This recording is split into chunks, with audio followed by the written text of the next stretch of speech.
ಆಕಾಶವಾಣಿ ಹಾಸನ.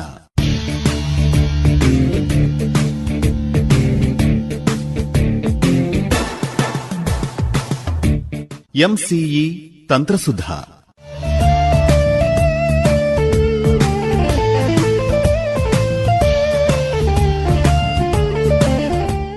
ಪ್ರಾಯೋಜಕರು ಮಲೆನಾಡು ತಾಂತ್ರಿಕ ಮಹಾವಿದ್ಯಾಲಯ, ಸಾಲಗಾಮೆ ರಸ್ತೆ, ಹಾಸನ.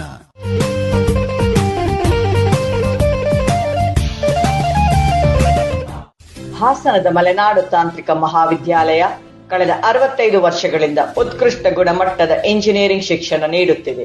ನ್ಯಾಕ್ನಿಂದ ಎ ಗ್ರೇಡು ಮತ್ತು NBA ಮಾನ್ಯತೆ ಹೊಂದಿದೆ. ಮಲೆನಾಡು ತಾಂತ್ರಿಕ ಮಹಾವಿದ್ಯಾಲಯದಲ್ಲಿ ಓದಬಹುದಾದ ಬಿಇ ಕೋರ್ಸ್ಗಳು ಸಿವಿಲ್, ಮೆಕ್ಯಾನಿಕಲ್, ಎಲೆಕ್ಟ್ರಿಕಲ್ ಮತ್ತು ಎಲೆಕ್ಟ್ರಾನಿಕ್ಸ್ ಮತ್ತು ಕಮ್ಯುನಿಕೇಶನ್, ಕಂಪ್ಯೂಟರ್ ಸೈನ್ಸ್, ಎಐ ಮತ್ತು ML, ಕಂಪ್ಯೂಟರ್ ಸೈನ್ಸ್ ಮತ್ತು ಬಿಸಿನೆಸ್ ಸಿಸ್ಟಮ್, ರೊಬಾಟಿಕ್ಸ್ ಮತ್ತು ಆರ್ಟಿಫಿಷಿಯಲ್ ಇಂಟೆಲಿಜೆನ್ಸ್. ಎಂಟೆಕ್ ಕೋರ್ಸ್ಗಳು ಆರ್ಟಿಫಿಷಿಯಲ್ ಇಂಟೆಲಿಜೆನ್ಸ್ ಮತ್ತು data science, computer aided design of structures, digital electronics ಮತ್ತು ಕಮ್ಯುನಿಕೇಶನ್ ಸಿಸ್ಟಮ್ಸ್, ಪವರ್ ಮತ್ತು energy systems. ನಿಮ್ಮ ಭವಿಷ್ಯವನ್ನು ಉಜ್ವಲವಾಗಿಸಲು ಮಲೆನಾಡು ತಾಂತ್ರಿಕ ಮಹಾವಿದ್ಯಾಲಯವನ್ನು ಸೇರಿಕೊಳ್ಳಿ. ಕೆಳಗರೆ ಹಾಸನದ ಮಲೆನಾಡು ತಾಂತ್ರಿಕ ಮಹಾವಿದ್ಯಾಲಯದ ಕಂಪ್ಯೂಟರ್ ವಿಜ್ಞಾನ ವಿಭಾಗದ ಪ್ರಾಧ್ಯಾಪಕರಾಗಿರುವ ಡಾಕ್ಟರ್ ಎ ಗೀತಾ ಕಿರಣ್ ಅವರು ಇವತ್ತು ಮಾತನಾಡುವ ವಿಷಯ ನವೋದ್ಯಮಗಳು, ಸ್ಟಾರ್ಟ್ಅಪ್ಸ್. ಏನಿದು ಅನೇಕರಿಗೆ ಹೊಸತು ಅಂತ ಅನ್ಸುತ್ತೆ, ಆದರೆ ಸುಮಾರು ಜನ ಈ ನಿಟ್ಟಿನಲ್ಲಿ ತೊಡಗಿಸಿಕೊಂಡಿದ್ದಾರೆ. ಮೇಡಮ್ ನಮಸ್ಕಾರ. ನಮಸ್ಕಾರ ಸರ್. ಸ್ಟಾರ್ಟ್ಅಪ್ಸ್ ಅಥವಾ ನವೋದ್ಯಮ ಅಂದ್ರೆ ಏನು ಅನ್ಕೊಂಡು ತಿಳಿಸಿ. ಸ್ಟಾರ್ಟ್ಅಪ್ಸ್, ನವೋದ್ಯಮಗಳು ಅಂತ ಅಂದ್ರೆ ಏನು ಅಂತ ತಿಳ್ಕೊಳ್ಳೋದಕ್ಕೆ ಮುಂಚಿತವಾಗಿ ಇದು ಹೇಗೆ ಸ್ಟಾರ್ಟ್ ಆಯ್ತು, ಎಲ್ಲಿಂದ ಬಂತು ಅಂತ ಹೇಳಿ ತಿಳ್ಕೊಳ್ಳೋಣ. ಅದಕ್ಕೆ ಮುಂಚೆ ನಾವು ಈ ಉದ್ಯಮಗಳು ಅಂತ ಅಂದ್ರೆ 2 ವಿಭಾಗಗಳಿವೆ. ಬೃಹತ್ ಪ್ರಮಾಣದ ಉದ್ಯಮ, ಸಣ್ಣ ಉದ್ಯಮ ಅಂತ ಹೇಳಿ.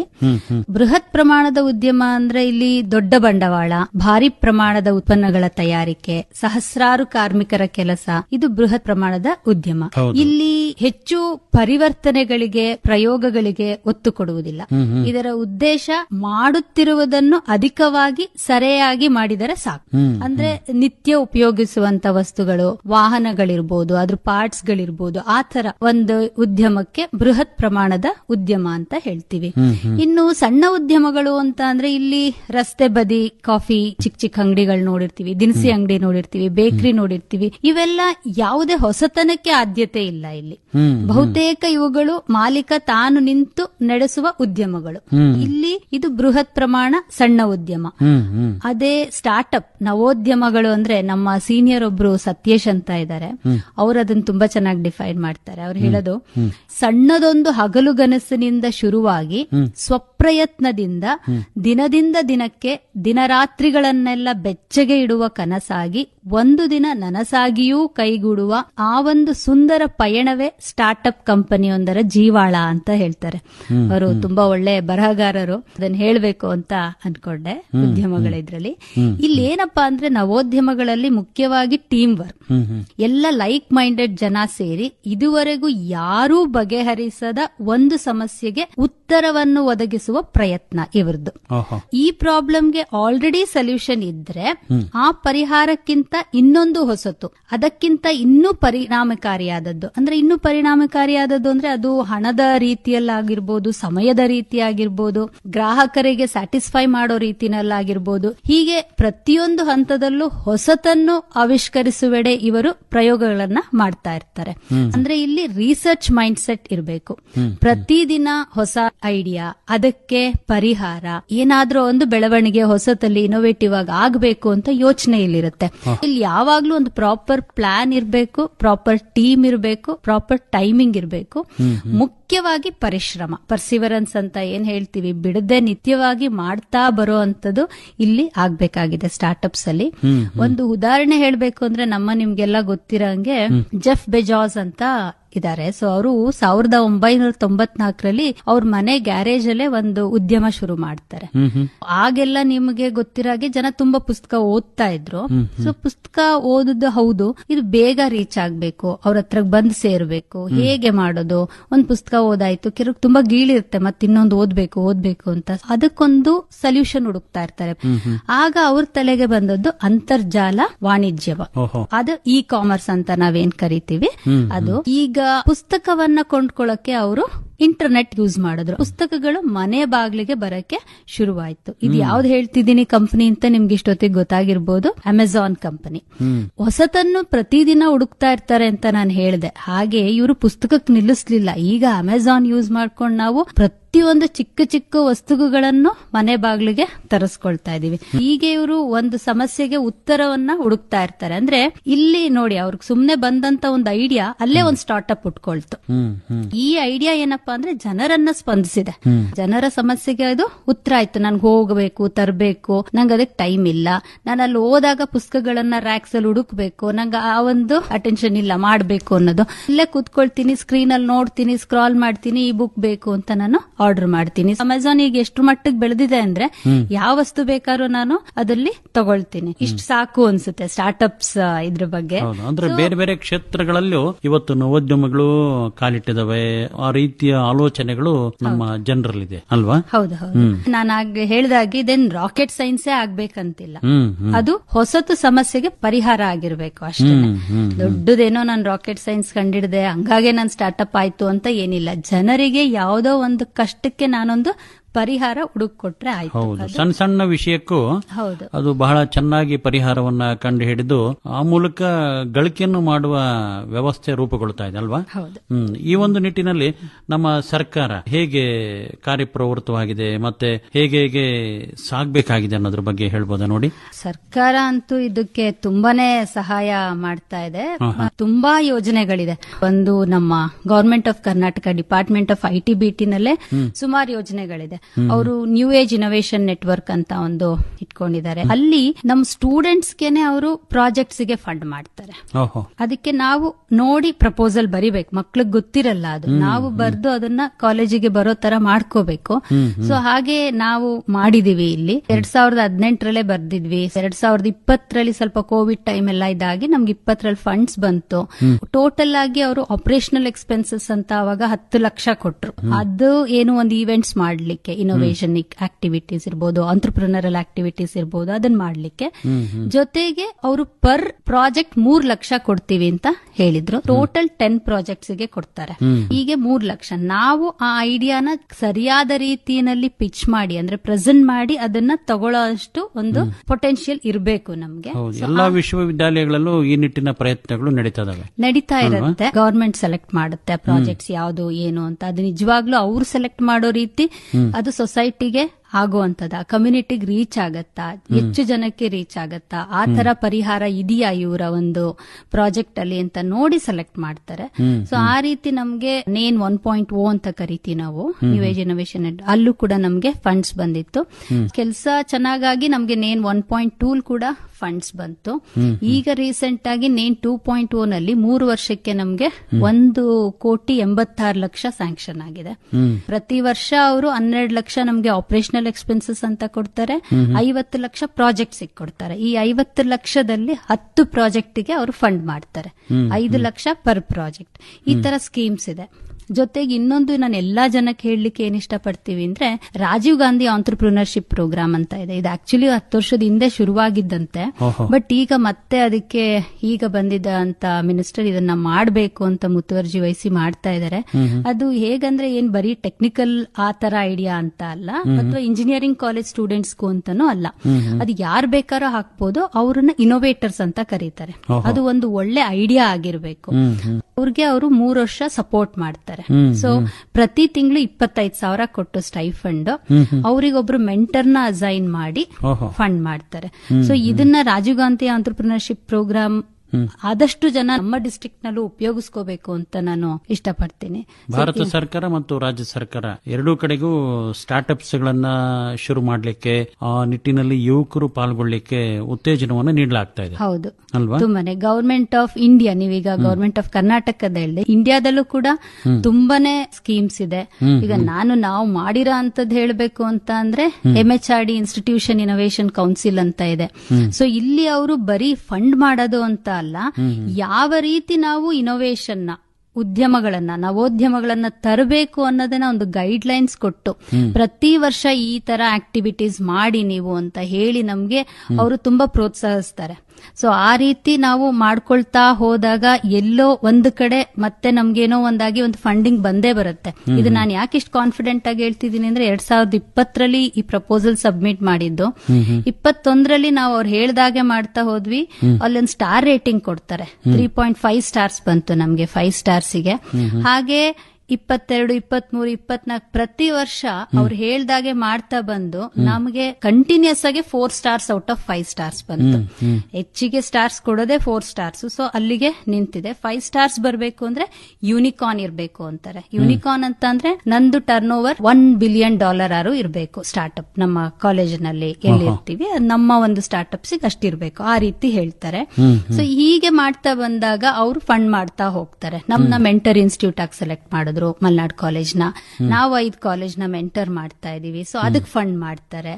ರೆಗ್ಯುಲರ್ ಆಗಿ ಈ ತರ ನಡೀತಾ ಹೋಗುತ್ತೆ. ಈ ತರ ತುಂಬಾನೇ ಸ್ಕೀಮ್ಸ್ ಇದೆ. ಇನ್ನ ನಾನೇನು ಇನೋವೇಷನ್ ಬಗ್ಗೆ ಮಾತಾಡ್ತಿದ್ದೀನಿ, ನಾವೊಂದ್ 4 ಗೋಡೆ ಮಧ್ಯೆ ಕೂತ್ಕೊಂಡು ಇನೋವೇಷನ್ ತರಬಹುದು ಏನೋ ಒಂದು ಐಡಿಯಾದಲ್ಲಿ.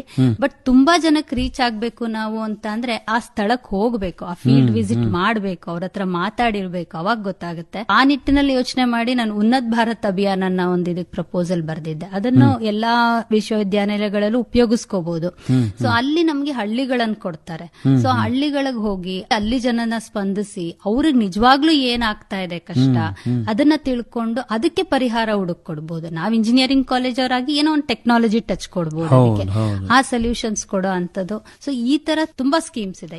ನಮ್ಮ ದೇಶದಲ್ಲಿ ಒಟ್ಟು ಎಷ್ಟು ಈಗಾಗಲೇ ಸ್ಟಾರ್ಟ್ಅಪ್ಸ್ ಗಳು ಕೆಲಸ ಮಾಡ್ತದವೆ, ಇನ್ನೆಷ್ಟು ಸ್ಟಾರ್ಟ್ಅಪ್ಸ್ ಗಳಲ್ಲಿ ಅಧ್ಯಯನ ನಡೀತಾ ಇದೆ? ನಮ್ಮ ದೇಶದಲ್ಲಿ ತಗೊಂಡ್ರೆ 1.5 ಲಕ್ಷ ಇತ್ತೀಚೆಗೆ ಬಂದಿರೋ ಪ್ರಕಾರ 1.59 ಲ್ಯಾಕ್ ಸ್ಟಾರ್ಟ್ಅಪ್ಸ್ ಅಂತ ಹೇಳ್ತಾರೆ. ಅಷ್ಟು ಬಂದಿದೆ. ಇಂಡಿಯಾ ಈಗ 3ನೇ ಸ್ಥಾನದಲ್ಲಿದೆ. United States first, UK second ಇದೆ. ಹಾಗೆ ಇಂಡಿಯಾದಲ್ಲಿ ತಗೊಂಡ್ರೆ ನಮ್ ಕರ್ನಾಟಕನೇ 2ನೇ ಸ್ಥಾನದಲ್ಲಿದೆ. ಮಹಾರಾಷ್ಟ್ರ ಅಂದ್ರೆ ಮುಂಬೈ ಮೇಜರ್. ಸೊ ಅಲ್ಲಿ ಅದು 1ನೇ ಸ್ಥಾನ, 3ನೇ ಸ್ಥಾನ ಡೆಲ್ಲಿನಲ್ಲಿದೆ. ಯಾವ ಕ್ಷೇತ್ರದಲ್ಲಿ ಹೆಚ್ಚು ಸ್ಟಾರ್ಟ್ಅಪ್ಸ್ ಗಳು ಅಥವಾ ನವೋದ್ಯಮಗಳು ಇದಾವೆ? ಹೇಳ್ದಾಗೆ ಇ ಕಾಮರ್ಸ್ ತುಂಬಾ ಇದೆ. ನೆಕ್ಸ್ಟ್ ಬಂದು ಹೆಲ್ತ್ ಕೇರ್, ಆಮೇಲೆ ಫಿನ್ಟೆಕ್, ಅದ ಬಿಟ್ಟು ನೆಕ್ಸ್ಟ್ ಅಗ್ರಿಟೆಕ್, ಎಡ್ಟೆಕ್, ಎಜುಕೇಶನ್ ಏನ್ ಹೇಳ್ತೀವಿ ಅದು. ಸೊ ಈ ತರ ಟೆಕ್ನಾಲಜಿ ಟಚ್ ಕೊಟ್ಟು ಈ ಒಂದು ಕ್ಷೇತ್ರದಲ್ಲಿ ತುಂಬಾ ಸ್ಟಾರ್ಟ್ಅಪ್ಸ್ ಗಳಿವೆ. ಇದಕ್ಕೇನು ವಯಸ್ಸಿನ ಮಿತಿ ಇಲ್ಲಲ್ವಾ? ಯಾರು ಬೇಕಾದರೂ ತೊಡಗಿಸ್ಕೊಳ್ಬಹುದು. ಆಯ್ಕೆ ಮಾಡೋದಕ್ಕಿಂತ ಮುಂಚಿತವಾಗಿ ಮತ್ತು ಆಯ್ಕೆ ಮಾಡಿದ ಮೇಲೆ ಅದು ಕ್ರಮವರಿತು ಇದ್ರ ಬಗ್ಗೆ ತಿಳ್ಕೊಂಡು ಆಮೇಲೆ ಅದರಲ್ಲಿ ಮುಂದೆ ಸಾಗ್ಲಿಕ್ಕೆ ಮಾರ್ಗದರ್ಶನವನ್ನು ನೀಡಲಾಗ್ತದೆ. ಈಗ ನಾನು RGEP ಏನ್ ಹೇಳ್ದೆ, ಅಲ್ಲಿ ಇನೋವೇಟರ್ಸ್ ಏನ್ ಬರ್ತಾರೆ ಅವರಿಗೆ ಒಬ್ಬೊಬ್ರು ಮೆಂಟರ್ ಅಂತ ಹೇಳಿ ಸೆಲೆಕ್ಟ್ ಮಾಡಿ ಕೊಡ್ತಾರೆ. ಸೊ ಅವ್ರನ್ನ ಅವ್ರು ನೋಡ್ಕೊಳ್ತಾ ಇರ್ತಾರೆ, ಸರಿಯಾದ ದಾರಿಯಲ್ಲಿ ಹೋಗ್ತಾ ಇದಾರ, ಹೇಗ್ ನಡೀತಿದೆ ಅಂತ ಹೇಳಿ ಅವರು ನೋಡ್ಕೊಳ್ತಾ ಇರ್ತಾರೆ. ಈಗ ತಾವು ಹೇಳಿದ್ರಿ ದೊಡ್ಡ ಉದ್ಯಮ ಮಾಡ್ಲಿಕ್ಕೆ ಸಾಕಷ್ಟು ಹಣ ಬೇಕು, ಸಣ್ಣ ಉದ್ದಿಮೆ ಮಾಡ್ಲಿಕ್ಕೂ ಎಷ್ಟೋ ಜನ ಅಲ್ಲಲ್ಲೇ ಹಣವನ್ನ ಹೊಂದಿಸ್ಕೊಂಡ್ಬಿಡ್ತಾರೆ. ಈ ಸ್ಟಾರ್ಟ್ಅಪ್ಸ್ ಗಳನ್ನ ಮಾಡೋ ಸಲುವಾಗಿ ಅವರು ಸ್ವಂತ ಹಣವನ್ನ ಎಷ್ಟು ಹಾಕ್ಬೇಕಾಗ್ತದೆ ಮತ್ತು ಸರ್ಕಾರ ಈ ನಿಟ್ಟಿನಲ್ಲಿ ಹೇಗೆ ಸಹಾಯಕ್ಕೆ ಬರಬಲ್ಲದು? ಇದಕ್ಕೆ ಮುಖ್ಯವಾಗಿ 5 ಮೂಲಗಳಿವೆ. ಒಂದು ನಮ್ಮದೇ ಸ್ವಂತ ಹಣ. ಈ ಹಣ ನಮ್ದೇ ಆಗಿದೆ, ನಾನು ಹೋಗಿ ಎಲ್ಲೂ ಕೇಳಬೇಕಾಗಿಲ್ಲ, ನನ್ಗೆ ಹಣ ಬೇಕು ದಕ್ಕಿಸ್ಕೊಳಕ್. ಅದು ನಮ್ಗೆ ಟೈಮ್ ಉಳಿಸ್ತಾ ಇದೆ, ಅದು ನಮ್ದೇ ಕುಟುಂಬದ ಹಣ ಆಗಿದೆ. ಸೊ ಹಾಗಾಗಿ ಸ್ವಂತ ಹಣ ಉಪಯೋಗಿಸ್ಕೊಳ್ತೀನಿ, ನಾನು ಉದ್ಯಮನ ಸ್ಟಾರ್ಟ್ ಮಾಡ್ತೀನಿ. ಎರಡನೇದು ಕ್ರೌಡ್ ಫಂಡಿಂಗ್ ಅಂತ. ಈಗ ಆಕ್ಚುಲಿ ಕ್ರೌಡ್ ಫಂಡಿಂಗ್ ಗೆ ಅಂತರ್ಜಾಲ ತಾಣಗಳಿವೆ. ಅಲ್ಲಿ ಸ್ಟಾರ್ಟ್ಅಪ್ ಕಂಪನಿಗಳು ತಮ್ಮ ಕಂಪನಿ ಐಡಿಯಾ ಉದ್ದೇಶವನ್ನೆಲ್ಲ ಹೇಳಬೇಕಾಗತ್ತೆ. ಅದರಲ್ಲಿ ನಂಬಿಕೆ ಇರೋರು ಹಣ ಇನ್ವೆಸ್ಟ್ ಮಾಡ್ತಾರೆ. ಸೊ ಇನ್ವೆಸ್ಟರ್ಸ್ ತುಂಬಾ ಜನ ಇರ್ತಾರೆ. ಸೊ ದಿನನಿತ್ಯ ಕೆಲಸದಲ್ಲಿ ಅವರ ಪಾತ್ರ, ನಿಯಂತ್ರಣ ಇವು ಏನೂ ಇರೋದಿಲ್ಲ ಕ್ರೌಡ್ ಫಂಡಿಂಗ್ ಅಲ್ಲಿ. ಅವ್ರು ನಮ್ ಸ್ಟಾರ್ಟ್ಅಪ್ ಕಡೆ ಬರೋದಿಲ್ಲ, ಅವ್ರು ಫಂಡಿಂಗ್ ಮಾಡ್ತಾರೆ. ಕ್ರೌಡ್ ಫಂಡಿಂಗ್ ಸೈಟ್ಸ್ ತುಂಬಾ ಇದೆ, ಅವರು ಲಕ್ಷಾಂತರ ಡಾಲರ್ಸ್ ನಲ್ಲೇ ಇನ್ವೆಸ್ಟ್ ಮಾಡ್ತಾರೆ. ಕೆಲವೊಂದು ಹೇಳಬೇಕು ಅಂತ ಅಂದ್ರೆ GoFundMe, CrowdRise, RocketHub, ಈ ತರ ಎಲ್ಲ ತುಂಬಾ ಕ್ರೌಡ್ ಫಂಡಿಂಗ್ ಇನ್ವೆಸ್ಟರ್ಸ್ ಇದ್ದಾರೆ.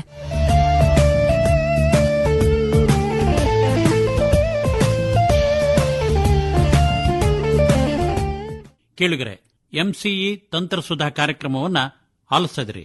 ಇಲ್ಲಿವರೆಗೂ ಈ ಕಾರ್ಯಕ್ರಮವನ್ನು ಪ್ರಾಯೋಜನೆ ಮಾಡಿದವರು ಮಲೆನಾಡು ತಾಂತ್ರಿಕ ಮಹಾವಿದ್ಯಾಲಯ, ಸಾಲಗಾಮೆ ರಸ್ತೆ, ಹಾಸನ. ಇನ್ನು ಮೂರನೇದು ಏಂಜಲ್ ಇನ್ವೆಸ್ಟ್ಮೆಂಟ್ ಅಂತ. ಇಲ್ಲಿ ಜನ ಇನ್ವೆಸ್ಟ್ ಮಾಡ್ತಾರೆ, ಐಡಿಯಾ ನೋಡಿ ಇನ್ವೆಸ್ಟ್ ಮಾಡ್ತಾರೆ, ಮತ್ತೆ ತುಂಬಾ ಹೈ ಸ್ಟೇಕ್ಸ್ ತಗೊಳ್ತಾರೆ. ಇಲ್ಲಿ ತುಂಬಾ ರಿಸ್ಕ್ ಇರುತ್ತೆ. ಇದ್ರಲ್ಲೇ ಇನ್ನೊಂದ್ ರೀತಿ ಇದೆ, ಅವರು ಶುರುನಲ್ಲೇ ಒಂದು ಅಗ್ರಿಮೆಂಟ್ ಮಾಡ್ಕೊಳ್ತಾರೆ. ಮುಂದೆ ಯಾರು ನಿಮ್ಗೆ ದೊಡ್ಡ ಇನ್ವೆಸ್ಟರ್ಸ್ ಬಂದ್ರೆ ನಾವು ಸ್ವಲ್ಪ ಡಿಸ್ಕೌಂಟೆಡ್ ರೇಟ್ ಅಲ್ಲಿ ಪಾಲುಗಾರಿಕೆ ತಗೊಳ್ತೀವಿ ಅಂತ. ಸೊ ಅವಾಗ ಇಲ್ಲಿ ಕಂಪನಿಗೆ ದೊಡ್ಡ ಪಾಲು ಬಿಟ್ಕೊಡೋ ಅಂತ ಏನೋ ಒಂದು ರಿಸ್ಕ್ ಇರಲ್ಲ.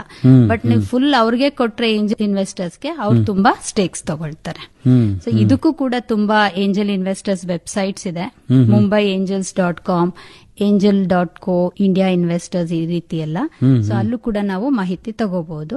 ಅದು ಮೂರನೇದು ಏಂಜಲ್ ಇನ್ವೆಸ್ಟರ್ಸ್. ನಾಲ್ಕನೇದು ವೆಂಚರ್ ಕ್ಯಾಪಿಟಲಿಸ್ಟ್ ಅಂತ ಏನ್ ಹೇಳ್ತೀವಿ. ಸೊ ಇವರು ಪ್ರೊಫೆಷನಲ್ ಫಂಡ್, ಇಲ್ಲಿ ಕ್ರೋರ್ಸ್ ನಲ್ಲಿ ಫಂಡ್ ಮಾಡ್ತಿರ್ತಾರೆ.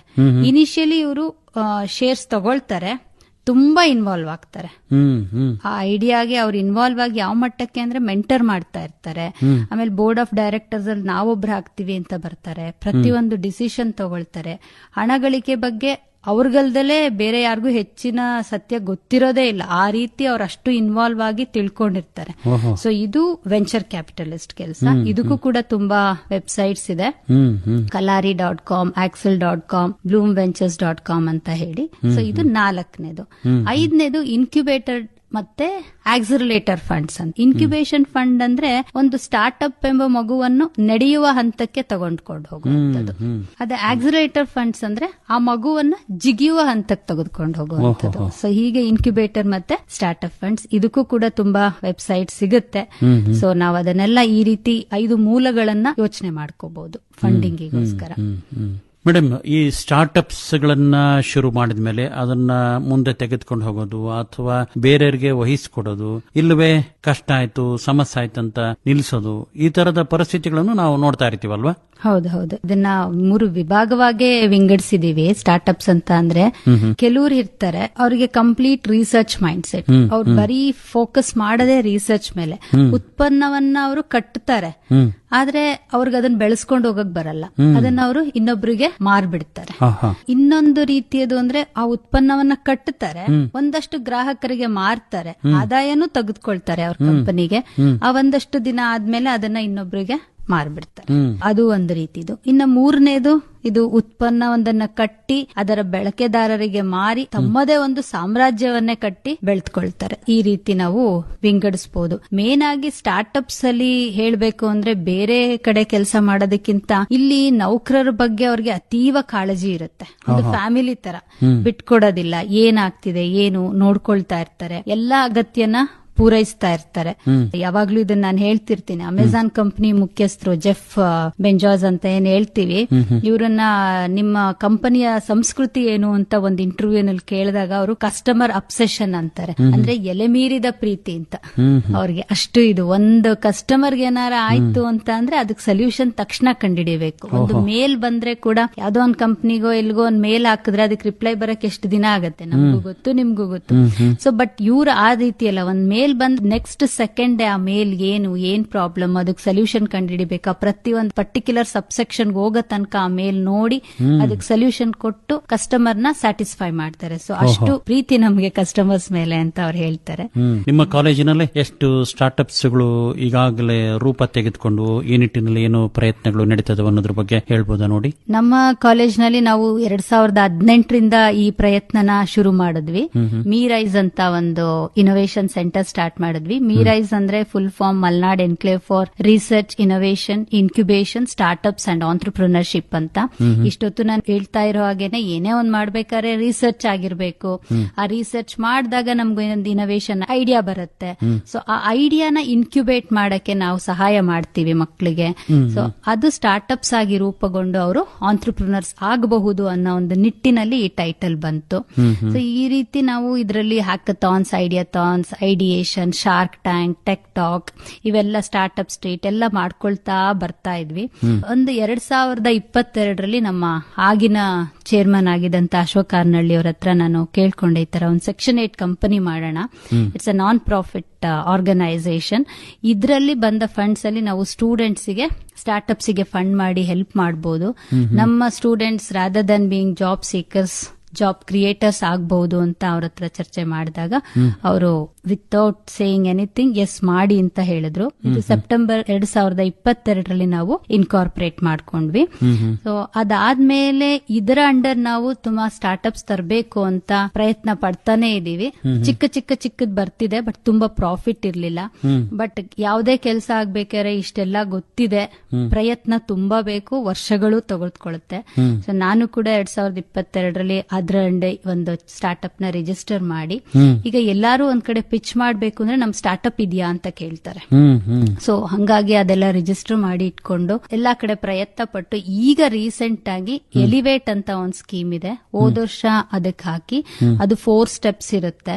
ಆ 4 ಸ್ಟೆಪ್ಸ್ ಅಲ್ಲಿ ಅದು ಸ್ಕ್ರೂಟಿನಿ ಆಗಿ ಗ್ರ್ಯಾಂಡ್ ಫಿನಾಲೆ ರೀಚ್ ಆಗಿ ನಮ್ಗೆ ಹೋದ್ ತಿಂಗಳು 21 ಲಕ್ಷ ಸ್ಯಾಂಕ್ಷನ್ ಆಗಿದೆ. ಅದಕ್ಕೆ ಈ ರೀತಿ ಪ್ರಯತ್ನ ಪಡ್ತಾನೆ ಇದ್ರೆ ಎಲ್ಲೋ ಒಂದ್ ಕಡೆ ಒಳ್ಳೆ ಫಲಿತಾಂಶ ಸಿಗುತ್ತೆ ಅನ್ನೋ ಒಂದು ವಿಶ್ವಾಸ ಈಗ ಚಿಗುರೊಡಿತಾ ಇದೆ. ಹೌದು, ಬರೋ ದಿನಗಳಲ್ಲಿ ನಾನಾ ರೀತಿಯ ಆಲೋಚನೆಗಳು ನಮ್ಮ ತಂತ್ರಜ್ಞಾನ ಕ್ಷೇತ್ರದಲ್ಲಿ ಮೂಡ್ತದವೆ. ಆ ನಿಟ್ಟಿನಲ್ಲಿ ನಾವು ಕಾಯ್ತಾ ಇರೋಣ, ಆ ಸಂಗತಿಗಳನ್ನ ಜನ ಗಮನಿಸಲಿ. ಸ್ಟಾರ್ಟ್ಅಪ್ಸ್ ಬಗ್ಗೆ, ನವೋದ್ಯಮದ ಬಗ್ಗೆ ನಿಮ್ ಜೊತೆ ಮಾತಾಡ್ಲಿಕ್ಕೆ, ಚರ್ಚೆ ಮಾಡ್ಲಿಕ್ಕೆ ಸಂಖ್ಯೆನ ಕೊಡಬಹುದಾ ತಾವು? ಖಂಡಿತ. 944-8179-074. ಕೆಳಗರೆ ಇದುವರೆಗೆ ಸ್ಟಾರ್ಟ್ಅಪ್ಸ್ ಕುರಿತು ಮಾಹಿತಿಯನ್ನ ನೀಡಿದವರು ಡಾಕ್ಟರ್ ಎ ಗೀತಾ ಕಿರಣ್ ಅವರು. ಅವರ ಸಂಖ್ಯೆಯನ್ನ ಮತ್ತೊಮ್ಮೆ ತಮ್ಮ ಗಮನಕ್ಕೆ 944-8179-074.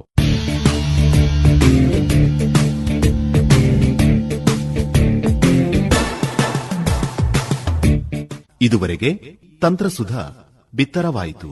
ಕಾರ್ಯಕ್ರಮದ ನಿರ್ಮಾಣ ಡಾಕ್ಟರ್ ವಿಜಯ್ ಅಂಗಡಿ. ಸಂಕಲನಕ್ಕೆ ಸಹಕಾರ ಶಮಿತಾ ಜೈನ್.